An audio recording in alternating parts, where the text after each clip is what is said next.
Cash Flow Diary Podcast, episode 31. Congratulations, you showed up. Give yourself a high five in celebration of your success. Welcome to the Cash Flow Diary, where new and experienced investors come to take confident action towards their goals. Your host is a family man, a real estate entrepreneur, investor, coach, and instructor. As a master facilitator of Robert Kiyosaki's Cash Flow 101 game, he's inspired many to begin their journey into creating cash flow for themselves and their family. And now, here he is to offer you the tools required to earn the income desired. Your cash flow coach, Jay Massey. Hello there. Glad that you have joined us one more time. I know that you're excited if you are excited for the upcoming holidays.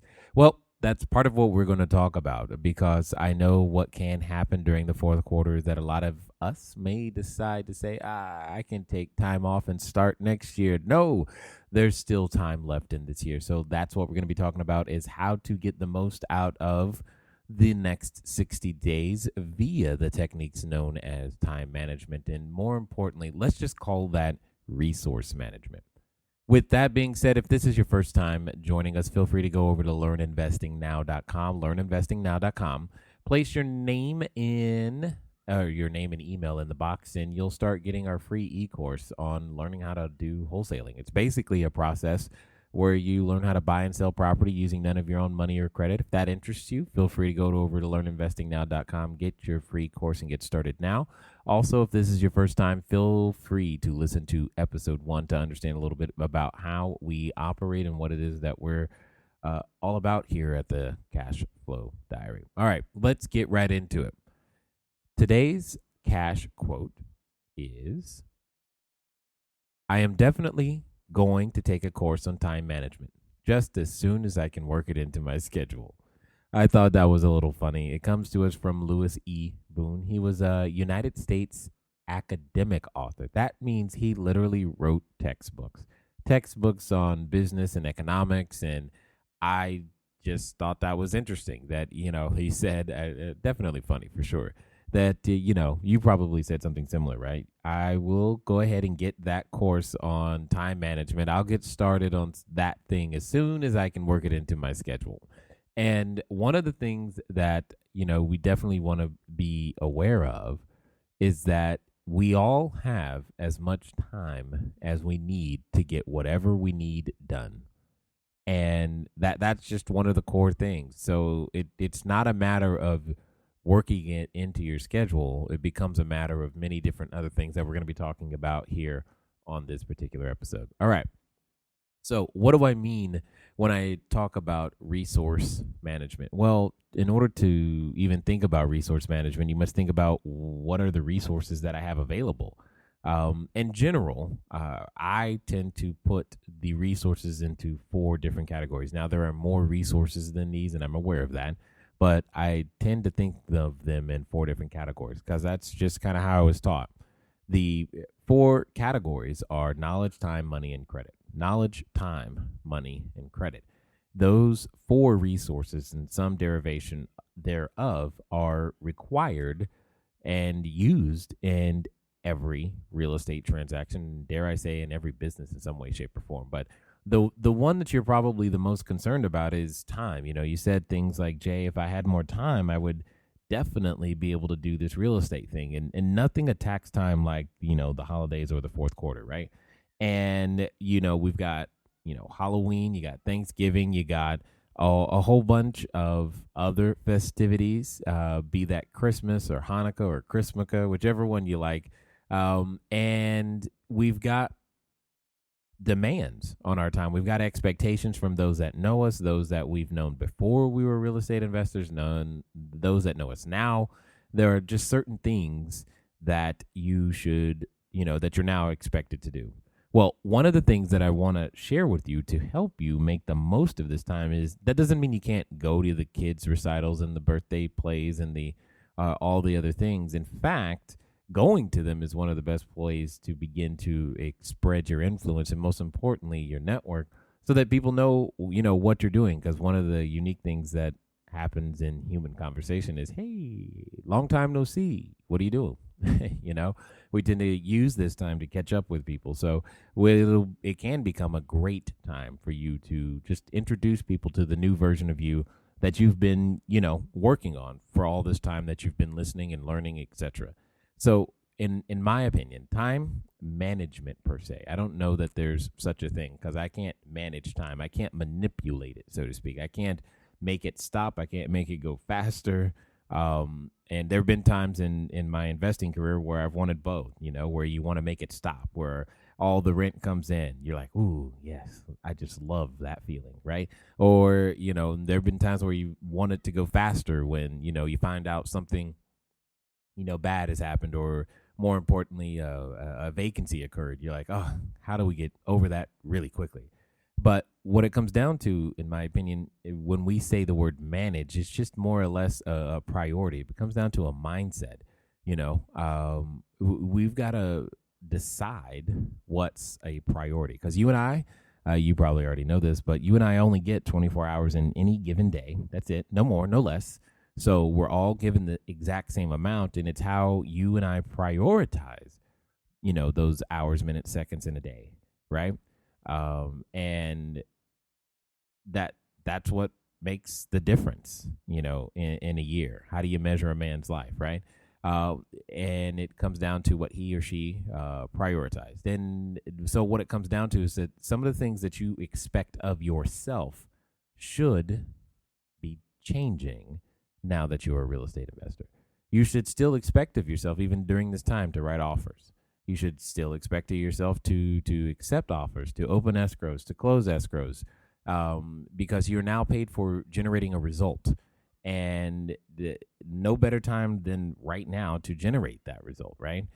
Because after the end of the year becomes the beginning of a new one. And I know one of the number one New Year's resolutions is, hey, I want to lose weight, right? And then the other one right behind it is, I want to make more money.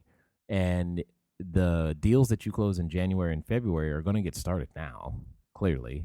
The investors you find and that contribute capital at the beginning of your new year are going to be probably some of the ones you find right now.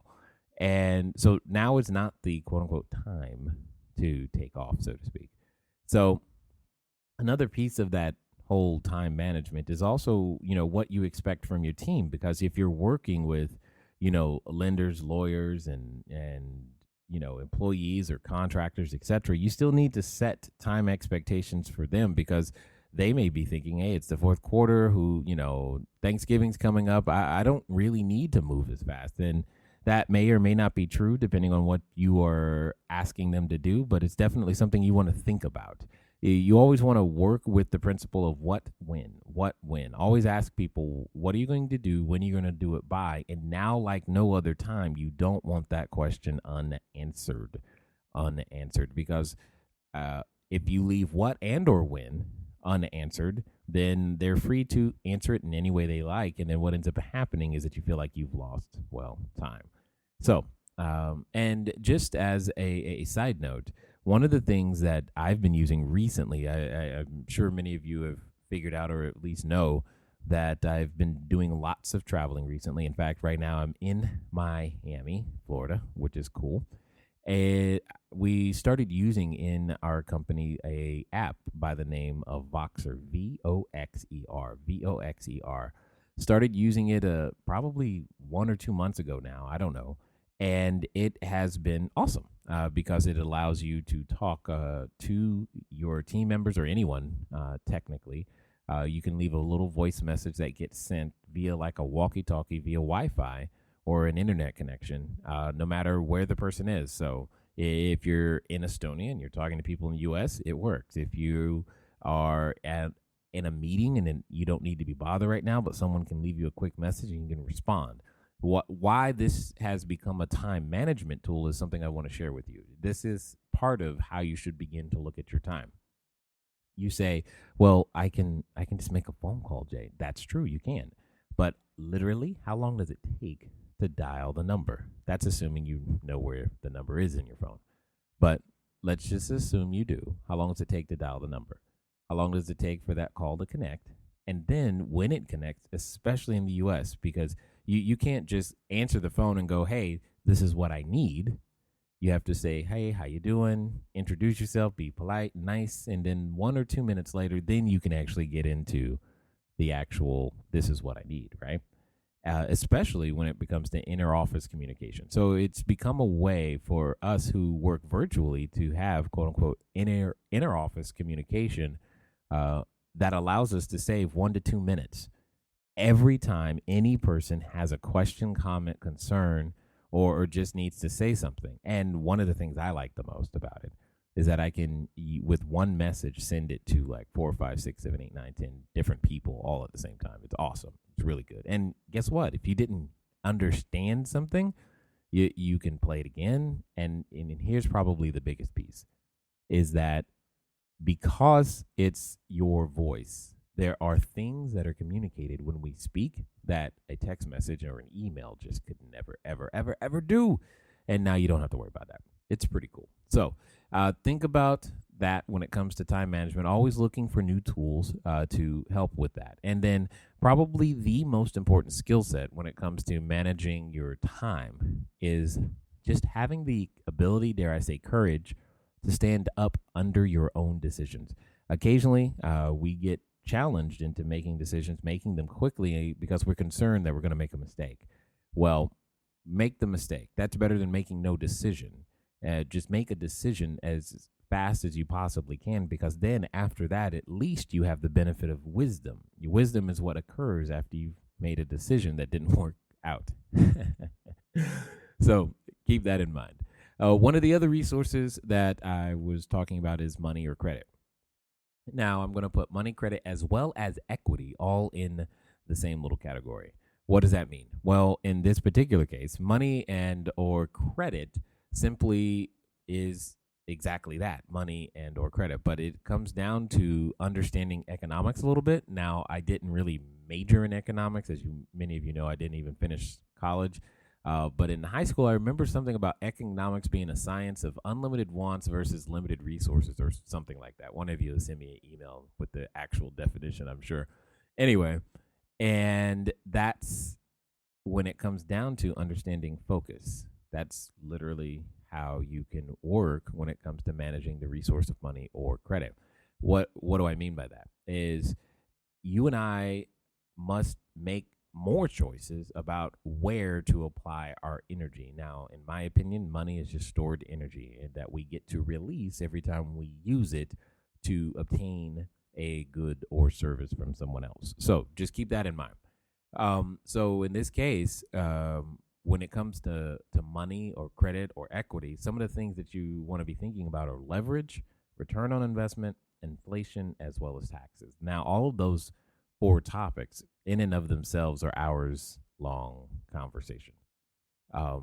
Obviously, we're not going to be talking for hours this time, but when it comes to leverage and return on investment, you want to be thinking about, how can you achieve more with as little of your own or as little of that resource as possible. That's kind of where leverage comes from. It's like if I can use the least bit of my own but still achieve the exact same result, then that's part of being able to manage my unlimited wants versus my limited resources.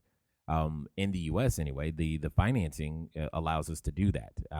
As many of you know, I just came back from Estonia not too long ago, and their financing isn't the same over there, which is neither here nor there to this particular conversation, but because they have the same unlimited wants, their resources are that much more precious because, when you have to put, 20, 30, 40% down versus, less, it makes it hard you got to make better choices immediately because you don't get to play the game as frequently as we might be able to do so in the U.S. simply because of our leverage structure. Return on investment has to do with the speed. Think about that in terms of speed, how fast you get your money back. Now, there was a question the other day that I saw, what's more important? So here is something that I'm going to ask you. What do you think is more important? Is it more important to have return of your principal or return on your principal? And, you know, you're going to have to answer that question. But I'm going to suggest that return of is more important than return on. So the question becomes is how soon can you get all of your money back? Because by my definitions, you don't make profit until after you've gotten all of your money back. So you may make an investment today. So let me give you some real numbers. So if you made an investment today of, I'll just make up something, say, let's call it 100,000 or 200,000 or whatever, $100,000. The math is easy. And in the first year, you got $7,000 back. Technically, by measuring return over investment as cash received over cash invested over 12 months, you got, 7%. Great. Wonderful. However, you haven't made profit yet because you still don't have 100% of your money back. So the question becomes is how many years of earning $7,000 a year would you need before you have your $100,000 back? Just do simple math. Take 100 divided by 7. You're going to come up with a number. That number gives you how long in years it would take before you, quote unquote, are in the profit. Now, what does that mean? That means if it was your only $100,000, you would have to wait that long before you would be able to duplicate that same type of deal that you just did again. That's what that means. And in this particular case, what that really means is that you would have to wait 14 years, 3 months, and about 13 days. 14 years, 3 months, and about 13 days in order to make that happen. Now, the question is, are you satisfied with that? I don't know. Some of you may be, and that's okay, because you may not be trying to grow the portfolio as much as you are trying to live on the income. But it's something to think about because you have to be able to, quote unquote, manage those resources, i.e. give priority to what's important. When you start looking at that, you also have to consider, obviously, inflation and taxes. And you're going to have to make decisions on what is inflation and what is my taxes and what would I like them to be. Inflation is one of those things that's a little difficult to control for you and I. However, we can plan for it. We can't manage it, but we can plan for it.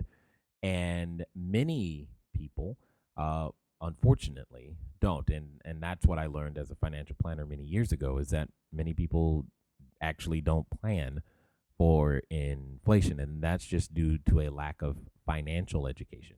Now, you, on the other hand, have the option of choosing to plan for inflation or not. And one of the many ways you can plan for inflation is to have a source of income, a stream of income, if you will, that can be adjusted based upon, normal market conditions. One of the reasons I actually prefer rental real estate is because the renter knows that rent typically goes up.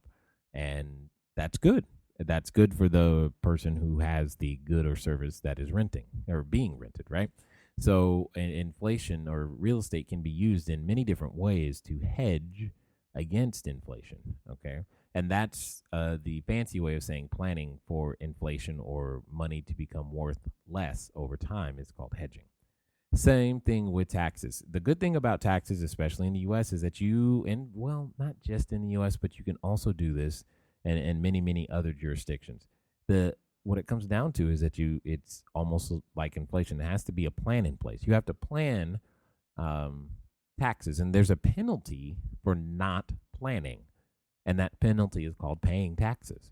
You can pay less when you plan, because when you have advisors on your side that tend to tell you and whose job it is to help you either avoid taxes or maximize any sort of benefits that are being given, it just simply comes down to learning and following what it is that they're suggesting. So something to think about there when it comes to managing your resource of money, credit, and equity, etc., is how are you going to attack all of those points? And I've tried to give you a little bit of information on how I do those things.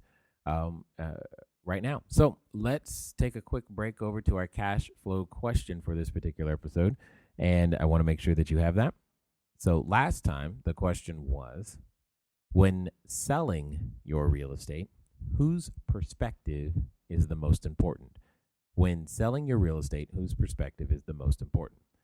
Now, in this case, your seller could be someone who's buying the house from you and or a tenant, it technically could be an investor as well, who is, who you're raising capital from. But when selling your real estate, whose perspective is the most important? The answer is, of course, your customers and or buyers. Your customers and or buyers. They're the ones who ultimately are going to have quiet enjoyment of the property in some way, shape, or form. And it's their opinion that when they see when they see value in your property, they will exchange that value for cash, which is usually called a sale. This week's question: what is the most common name for the period of time called between your offer being accepted and the actual close date? I'll repeat that. What is the most common name for the period of time called between your offer being accepted and the actual close date? You want to send your answers into cashflowquestion@cashflowdiary.com. Again, that's cashflowquestion@cashflowdiary.com, or send in, or you can call your answer in. It's 800-689-1764, 800-689-1764. All right. One more piece here. We were talking about managing your resources. And one of the most important resources, especially right now, to manage is your knowledge. Remember, I said the resources were knowledge, time, money, and credit in general categories. And now I want to talk with you for a small second, just simply about knowledge. Now, when I say knowledge, some of you may think, well, I already went to school. Let me ask you this. When do you really stop learning? And if you said when I finished school, then you haven't. You're behind the curve. You never really stop learning. The ones that keep growing, the ones that keep changing, the persons who keep expanding their brain in many different forms are the ones that end up with the greatest financial intelligence, the ones that end up with the greatest marriages, the ones that end up with the greatest relationships with their kids, the ones that end up with all the things that you and I admire. Well, the question is, how can you gain more knowledge? And one of the things I like, and I was taught a long time ago, is when I go to a seminar, when I go somewhere, anywhere for that matter, I don't need to learn everything that is being taught at the seminar. Let me say that again. I don't need to learn everything that's been taught at a seminar. Besides, can you or I even remember half of what they said after it's all done? Not likely. However, I do need to remember at least one thing. My goal when I go to a seminar is to make sure I walk away with at least one new actionable item. And then you just keep going to seminars. What ends up happening is that over time, you end up with a whole list of new things that you've implemented over time that end up becoming your business. What does that mean? That means learn from, well, everyone, not just the seminar instructor, not just, the evangelist or the preacher, or not just your teacher, but everyone, the classmates.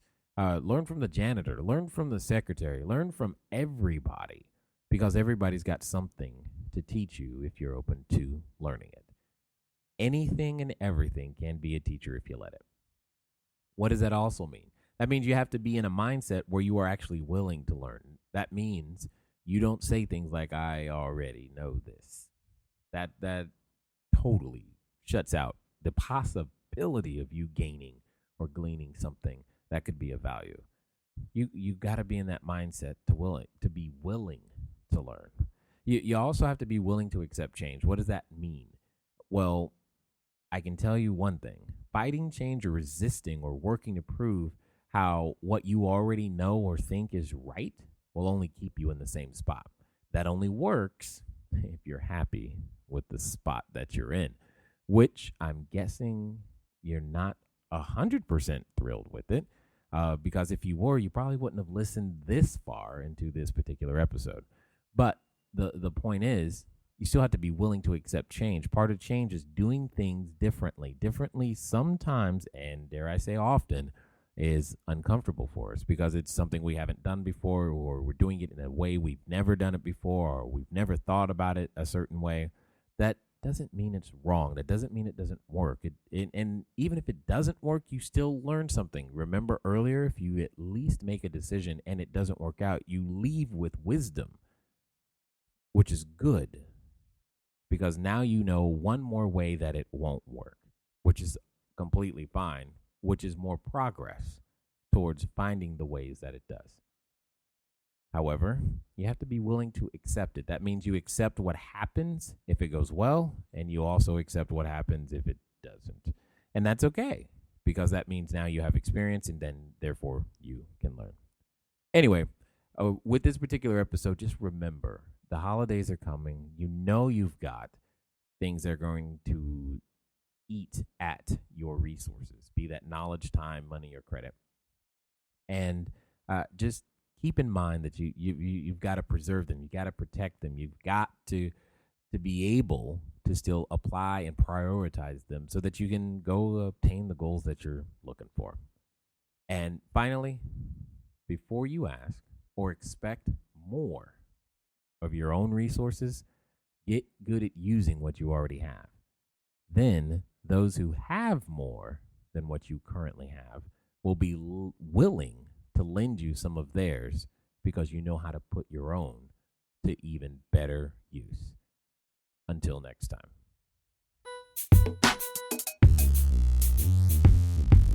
Thank you for investing your time with Jay Massey and the Cash Flow Diary. When you have a moment, please visit iTunes and leave a positive comment about the show. And go now to our website, cashflowdiary.com, to take advantage of our free business building course, Cash Flow Foundation. Gain the knowledge, understanding, and skill that will teach you how to never need a job again. Until next time.